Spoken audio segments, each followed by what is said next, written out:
So we're going to fire into the iPad, and this was a response actually.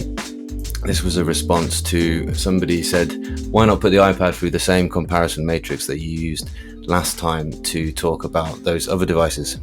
And I thought that was a really interesting one. So what I've done is I've gone through and I've put that into the comparison matrix. And that's what you're going to get first of all.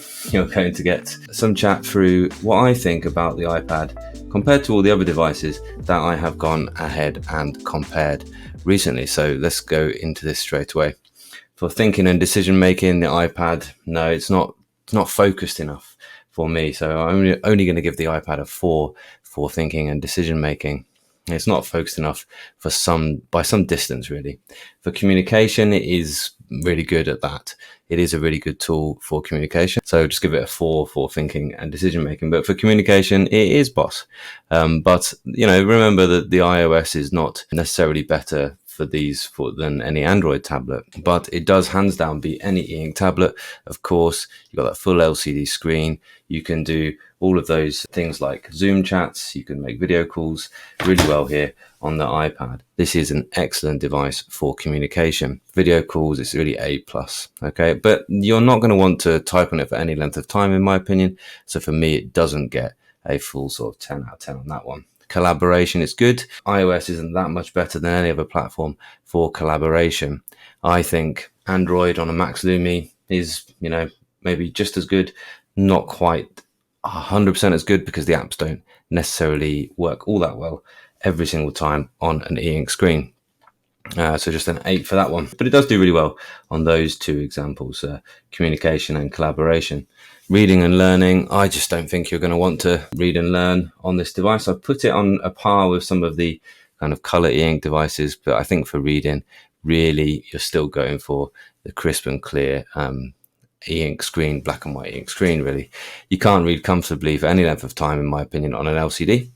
OLED, you've got more of a chance. The interesting thing about OLED is it doesn't have to be very bright to see pixels, even as long as the room's quite dim. It doesn't have to be very bright to read OLED, but this is an LCD screen still, as a lot of devices at this size. I think, but the other thing that does bring it up on the learning side of things is professional learning, e-learning, things like that. Of course, it is rather good at that. Things like embedding videos, quizzes, live tutorials, just being able to share your iPad screen. It's a really powerful way to teach. For me, you could use a collaborative whiteboard. It's pretty good at that. I really like the iPad for teaching. I've covered several videos on that one. Planning and organization next. 7, pretty good for that. Okay, there are some powerful planning tools and organization tools, well documented, things like Notion, etc. It's pretty good, but in the end of the day, I'd rather have my planner be an Eink screen and write on that, and that's why I've gone down that route. And then lastly, for innovation and creation, it is really good. It is an excellent thing for doing art or drawing of any sort. It is really excellent for that. In my previous videos comparing the iPad to things, I have one iPad compared to everything else.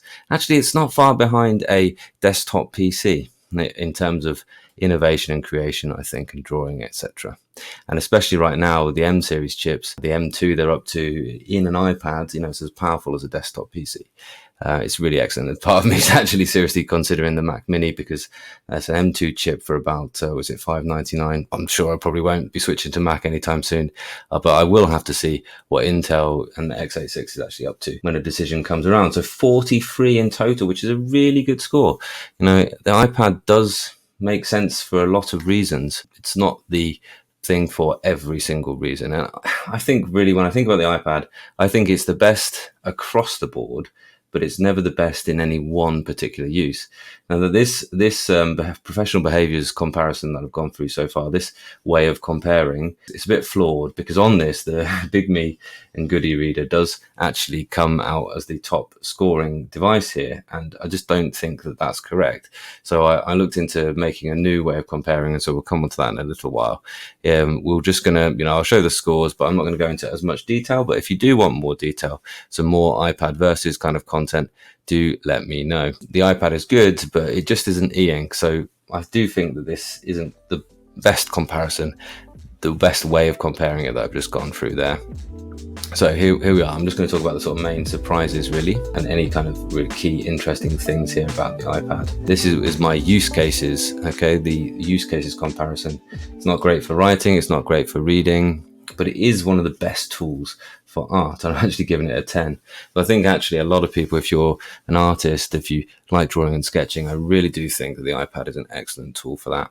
So do check that out. The thing is though, I would rather read on any Eink screen than the iPad, and I'm not going to be using the iPad for any serious writing anytime soon. That being said though, the Office apps are really good on an iPad, so let's not forget that. And especially for work, you know, those Office apps are excellent. They do link in well with any of your systems in work. I think that they're absolutely excellent. And well, I actually went ahead and bought one of these for every single member of my department, and they do use them for teaching. They do actually use it for their PowerPoints, and they annotate on the screen, and people can see it. They can show it to their classroom in that way. It's really, really powerful device for teaching. Okay, so for work, actually, the iPad is really good. Presenting, as I just talked about, using PowerPoint there. And for design, I've given it a 9, obviously, but it's well documented that the iPad is a very well-designed piece of tech.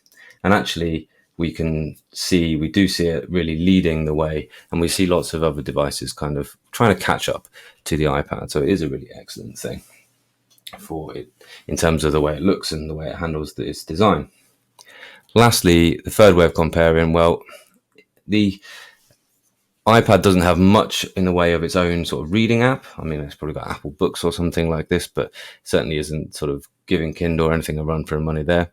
Apple Notes is quite good. This is Apple Notes here. There's nothing wrong with Scribble, but even the Scribble text recognition isn't as good, in my opinion, as some of the integrated text recognitions in some of the Eink tablets. So although it is good, I don't think it is, you know, it's not so good for writing or note taking that you'd really want it to use that exclusively.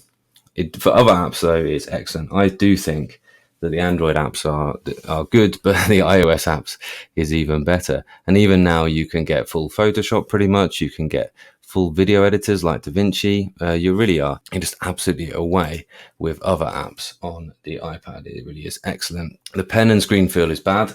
It just is bad. It's just not something that you're going to want to use straight out of the gate. You're going to want to put a paperwhite screen protector or Doodaroo or any of these paper feeling screen protectors really. But it's still going to feel a bit like glass on paper. So it is still going to feel a bit like plastic on glass, because it is plastic on glass. You've got a plastic pen and you've got a bit of glass. So the pen and screen feel is really lacking down there. As a free, features are as good or better than any other Eink tablet.